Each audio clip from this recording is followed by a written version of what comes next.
You know, for as disappointing as the RTX 5080 was in its raw performance compared to the 4080 Super, and failing to even come close to really meeting the 4090 except for a few outlier cases when it comes to certain games that could leverage it, the overclocking aspect of it, though, has been a lot of fun to play with. So today we're talking about overclocking on the 5080. Spoiler alert, we gained just as much performance ahead of the stock clocks when it comes to uplift than we saw generationally from the 4080 to the 5080. It's kind of magic in a way. So we'll talk about that today. We'll show you the uplifts. I'm going to show you live comparison 4080 versus 5080 in terms of like the overclock ability of it, at least when it comes to our sample. I need more cards to test to determine whether or not we have a golden sample. It's rare that I get one, but we might actually have one here. It's kind of crazy. So today we're going to talk about a few things when it comes to the overclock ability of this card. It's a 5080, so I ain't going to be going for no overclock or world record runs because it's just not, if it can't meet a 4080, then it's obviously not going to be anywhere on the chart. We already showed you the 5090 overclocked has beaten every single number on all the charts except for some of the SLI numbers. Actually, no, it beats the SLI numbers. I forgot about that. It is literally the fastest thing on the charts, any chart, period, until it starts getting populated with the XOC guys doing custom stuff to their 5090s. But we're going to talk about voltage. We're going to talk about the frequency. We're going to talk about the fluctuation of voltage and frequency. We're going to talk about power draw, noise levels, all that sort of stuff. So first and foremost, let's go ahead here and just show you the charts. You can pause on the ones you want to pause on. It's a pretty solid uplift of anywhere between about 6% to 10% of performance uplift versus the title. Now, if you remember, our median uplift between 5080 and 4080 across our tests was only 14%, and it dropped down to 11% when we compare it to the 4080 Super, which is about 3% faster than a 4080. So that's why I'm telling you, it's crazy that by just moving some sliders and changing a fan curve, we were able to get that much again an improvement, which puts us into the generational uplift we were expecting of 20+%. Actually, it was closer to 24% when we talk about the uplift when overclocking it. Now, the thing is, overclocking is not a guarantee. You could have a dud that's guaranteed to only run at the advertised clocks, and then you move the slider barely and then it crashes.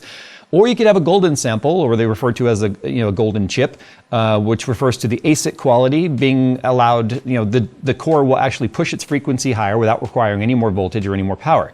Now the thing is, the 5080 is a 360 watt TDP card. The Founders Edition card actually has an additional 8% of power limit available to it. Now, if you want to follow along and do this with your cards, we're using MSI Afterburner to do this. And then all our measurements and stuff were done with either Hardware Info 64, Intel PresentMon, or our PMD2. So when we talk about our voltages and that's how we're capturing it. It actually says it on the chart. But when we talk about pushing the sliders and stuff, you got to remember too, the NVIDIA cards they're not one-to-one, meaning if I do +1, it's not going to give me +1 megahertz. They operate in a different frequency interval, if you will. So back in the day, it was 13 megahertz at a time. It might be 10 megahertz, might be 7 megahertz, depending on the generation. So I want to point that out. If you looked at our charts, I was able to run a +375. Now here's the thing. I was actually able to run +500 in many of our tests and have it validate and pass, giving incredible uplift to the performance, even farther than you saw. So at +375 is when I was getting anywhere between 7 to 11% of performance uplift over the stock speeds, not the +500. The thing is, the +500, that would not have probably passed all of our tests. So we just had to run an overclock that was guaranteed to pass all of our tests. I think I could have probably gotten away with like +450, to be honest, with everything. But I tried to pick a number that I think more cards might be able to achieve. And because of the fact that it's a 360 watt card and the 8% power limit gives us 400 watt, actually it says 390 watts in software, but we've already proven you can't trust software wattage. The PMD2 device measured at the 12 volt high power connector was actually measuring 400 watts like on the dot. It would kind of spike above it like 401, 402, and then come back down to like 398, but 400 watts was the median. We know that is well below the spec when it comes to the connector at 600 watts. So there's a lot of headroom. The problem is these cards become pretty much voltage limited from the start. So all of this uplift that you're seeing was at 1 volt, and that's when people talk about the efficiency of 50 series. the 40 series was having to go fluctuate anywhere between 1.03 to 1.1 volts, depending on if you move the voltage slider and MSI Afterburner to achieve those frequencies, but it fluctuates quite a bit. In fact, before we talk about and show you some live demos, let's go ahead and take a look at the charts when it comes to power and frequency so that you can see just how incredible it actually is, this particular sample anyway. So when we talk about power and stuff, I tested in two different ways. Furmark is used for me to just put an incredible load on the GPU to test the max temperatures we would achieve. The core clocks drop, the voltage drops. It does that to save itself from basically dying. And trying to render the fuzzy donut is very, very hard on graphics cards. But then I use an RT medium preset at 4K in Cyberpunk 2077 to do a real world test. So you'll notice the power draw is going to be much higher in Furmark than it is in Cyberpunk. So let's start with Furmark here. If we take a look at the 4K Furmark test, you can see at stock, which is the 4080, which is the pink line, comes in at under 65C. Stock fan curve, stock clocks, just out of the box settings, no changes at all. The blue line is the stock settings for the RTX 5080. Now, that would make it seem on the surface like the 5080 cooler is not as efficient, but that's because the fan curve is actually heavily tailored towards silence out of the box than it is towards performance. Now, as soon as we put the overclock at plus 375 and plus 500 on the memory and set the fans to 100%, which I'm gonna do anytime I overclock a card and I'm going for max settings, I'm gonna put the fans at 100%. The yellow line, as you can see, drops all the way down to about 62C under load. Now you'll notice there's a little dip in the chart where the temps come down. That's actually because our heater clicked off during that test. So you can see if a couple of degrees colder in the room does affect your card. There goes that linear scale, non-logarithmic scale when it comes to temperature being directly related to your device. So that's why there's that little dip in the chart. Now if we drop on down here to power draw though, you can see the 4080 is a much more efficient card in terms of raw power being pulled from the power supply. At under 325 watts, it's a 320 watt card, so it's gonna bounce around depending on voltage, load, frequency, all of those things is why it's not a solid straight line, because it's always fluctuating. The blue line, as you can see at stock for the 5080, was coming in over 360 watts, which is its TDP. We talked about that in the review. It significantly pulls more from the plug than it's actually rated, which is why we measure with the PMD2 device. I love that device because it shows so many things that software doesn't. So you can see it's actually pulling closer to 380 watts from the plug. Once we overclock it and we push that power percent slider to 108% on the FE card, you can see it's drawing pretty much 400 watts across the board. And like I said, it'll go a couple watts above it, a couple watts below it as it hits that headroom, which is why it's locked right around 400 watts, but fluctuates above and below it. So that's a significant power draw uplift over the 4080. And what's crazy about that is it's actually doing it at lower voltage.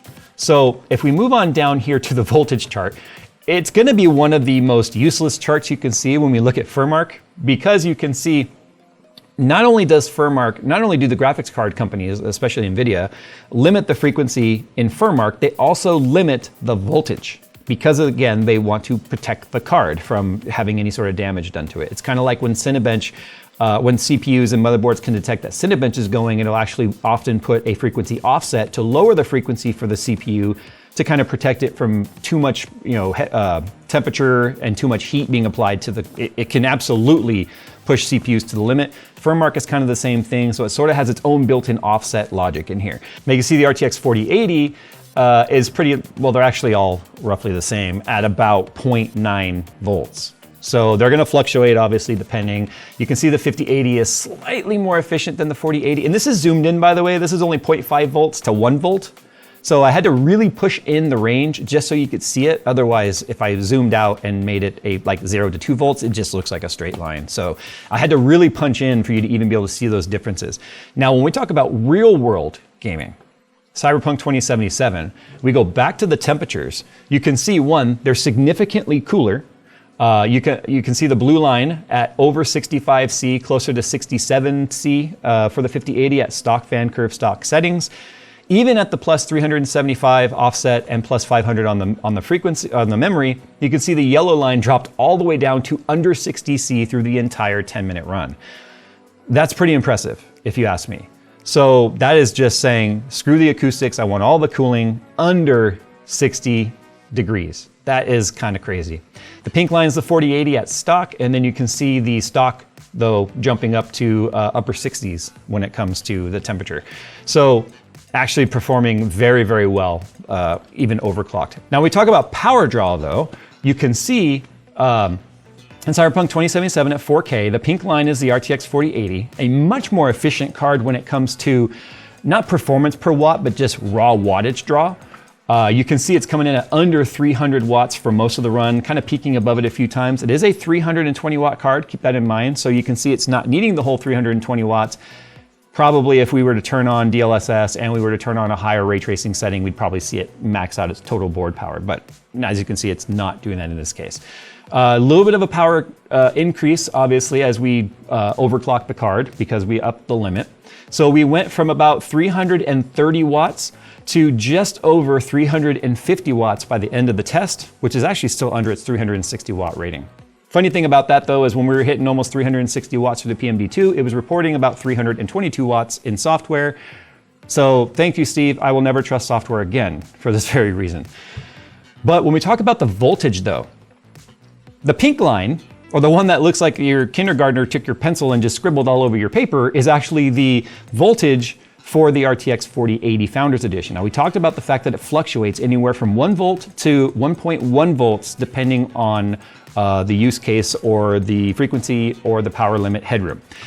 Voltage was very, very much the reason why 40 series cards were limited. Now, as you can see, that fluctuates all over the place. But if you look at the 5080, both overclocked and not overclocked, it's actually pretty much the same. I suspect, though, that the overclocked version of the chart here for the 5080 is just like 0.05 volts, like 0.05 volts under the stock, is because of the higher fan curve. Keeping the temperatures lower means a little bit more efficiency, and loss of temperature or loss of power through heat is not as present, which is why we're seeing it ever so slightly slower or lower. But once again, this is a 0.5 up to a 1.5 chart. Really had to punch in for you to even be able to see those differences. Now, what about the frequencies? This is what the frequency chart looks like in Cyberpunk between the 4080 and 5080 and 5080 overclocked. Once again, if your voltage is fluctuating all over the place, your frequency is also going to fluctuate all over the place. So as you can see right here in Cyberpunk, the 4080 is fluctuating between high 2600 megahertz to high 2700 megahertz. We're talking about a 100 megahertz swing. Now, if you look at the blue line, the median, it actually looks like a trend line going right through the pink one. That's actually the 5080, but because of the more consistent power draw and the more consistent voltage, we are seeing much more consistent frequencies. This is also why the frame times on 5080 look so much better than the 4080, simply because of the fact that there is less frequency fluctuation. So this is why we talk about frame times being consistent is more important than having lower overall frame times, because you might have a lower overall frame time if you average them out, but if you have higher peaks and higher frame times that have transient spikes, those are going to perceive to more FPS fluctuation, which is going to feel stuttery or just obviously a dynamic situation or feeling when it comes to playing your game. A very straight or very consistent frequency line is what you want when we're talking about FPS and gaming performance for graphics cards. You want a very steady frequency. Now, as we overclock it, you can see, yes, your eyes are not deceiving you. We are achieving 3100 and above at plus 375. Again, not fluctuating very much. I mean, if you look at the range of fluctuation, 100 megahertz on the 4080, we are fluctuating about 20 megahertz on the 5080, even at that overclock, even while being voltage limited. Something about this core and the way it manages its power and the way that it manages its clock speeds and its P states is extremely improved over the 40 series. This is why I say, that wasn't a fart, it was the chair, I swear. That is why I say the 5080 in the overclocking experience made up for the disappointment for its raw performance out of the box, but it makes me feel like NVIDIA could have done more. It makes me feel like NVIDIA has intentionally and artificially limited it to being even closer to the 4080 than to the 4090. Because if we go back and look at a couple of our charts when it comes to FPS, you'll notice that on average, the performance uplift we gained by overclocking it basically was the halfway point between where the 5080 is stock and the 4090. It's like a whole nother tier GPU up when it comes to comparing 4080, 4080 Super, 5080, and 5080 overclocked. That is why we are pretty much guaranteeing a 5080 Super or a TI of some sort in the future. That is what the testing behind the scenes looked like when it came to setting up the overclocks and stuff. Let's do it live now. No, we'll do it live! So that you can see what the real-time overclock really looks like. We're gonna start with Heaven, not because Steve hates it. It still has valid use cases. I had a lot of people actually reach out to me and say, don't drop Heaven from your testing behind the scenes. It actually can find various problems that are useful. Love you, Steve, but we're still gonna do some down and dirty overclocking with Heaven, and we'll move on to more modern titles. But as you can see right now, everything is stock. Frequency's at 2767, temperature's at 52.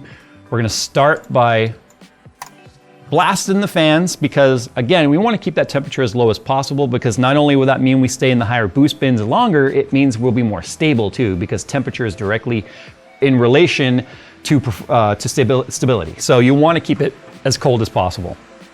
Now check this out. I'm just going to go plus 1000 on the RAM just to see, is there going to artifact? That's really uneventful, but we actually are getting an additional 1000 megahertz out of the RAM. Now I'm gonna go back to where I was at 500 just because that's where the testing was. But check this out. Look how linear this is. Plus 100 on the core. 2850. Plus 200. 2955. Plus 300. There's 3060, and I didn't even do anything. Let's try that over here with the 4080, shall we? This is not the 4080, right? Yeah, this is a 4090. If we go, same test, right? We'll go in here into Heaven. And now, unfortunately, MSI Afterburner needs to be updated to be able to see voltage from the 50 series card, unfortunately. So Hardware Info 64 will show voltage if you're curious about that. So will PresentMon, I believe. Okay, so let's just move our voltage slider. All that means is apply more voltage at a lower frequency. That's all that's doing. But look, it's already at 1110 millivolts right there in Heaven. All right, so let's move our power slider here. So let's go 100. It's 2910. Let's go 200. There's 3015. Let's go 250. Oh, we got some artifacting. So that already, I haven't even touched the memory. That already means we would have to back off our overclocks. We're getting error in the math, right? So 220, will it go away? Nope. 210? Nope. 200? It's gone. Nope, they're still there. So we might be getting the clock to run, but we are getting mathematical errors already. Now watch, if I just try and match the 300 I'm getting with the 5080 right now, ooh, that's not good. So, oh, it crashed. This is what I ran my overclocks for all my tests on. Now I'm pretty convinced I could have gone 450. Yeah, there's 3202 right there. 500. Don't make me a liar. There it is, 3247. In Heaven. Can Heaven go hot? Nope, it can't. Answered your question right as you asked it. Yeah. Let's see if I can get through a speedway run. Phil, off camera, has seen 500 pass. He has seen 500 validate through speedway and give me a result. But if you guys don't see it, why would you believe me? 500, 500. So 9,672. The stock score was 8,903. And then my plus 375 was a 9513, and that was a 9672. And I can tell you the run that Phil saw was a 9708. So that's all still right in the ballpark. If I was to point the AC at this and get the temps a little lower, I think we'd gain back some of that stability that we're getting at 500, that wonkiness. But I think that's enough for today. Yeah, it really has me feeling like NVIDIA absolutely could have pushed the clocks on this card farther. I think they could have pushed this to Yeah, I know 26, whatever, I forget the number off the top of my head, is what its boost clock is, and GPU boost allows it to go beyond that. But I think they could have set the GPU boost number as the base clock, if you want to know the truth. When's the last time we've seen a card ever just run it as base clock? Like, even the boost clock, they always go farther than that. But this one, to be honest, seems like we could have set it to like 2800, 2850 out of the box for all of them.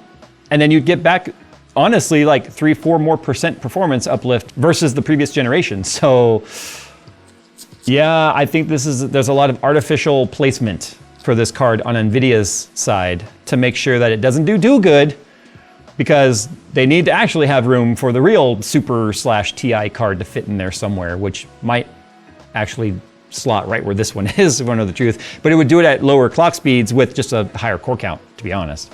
But anyway, there you go, guys. That's overclocking on the 5080. It actually does something, at least our sample does. I'm curious, if you guys get your hands on a 5080 and you try overclocking it, let me know if you're getting anywhere near the level of overhead that we're getting at no additional voltage. Now, it is additional power, because at the same voltage, higher frequency will pull more power, but same voltage and about 40 extra watts available to us gave us a significant uplift in performance. But again, an 80 series card now drawing 400 watts.